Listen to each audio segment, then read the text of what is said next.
महाराष्ट्र केसरी रस्तों में हिंद सिकंदर साहेब बरोबर 2 हात करणारा अंतिम क्षणाला उडा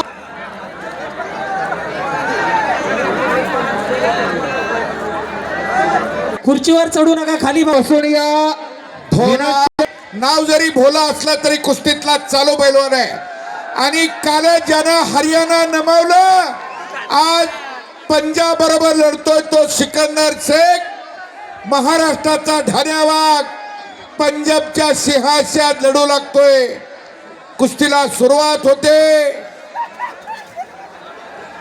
कुस्तीला प्रारंभ केला जातोय. दोन्ही पैलवानाला आधी मनगटाला भिडली. वाघ आणि सिंहाची कुस्ती सुरू झाली. वाघ आणि सिंह एका जंगलात राहतो पण जगण्यात फार फरक असतो.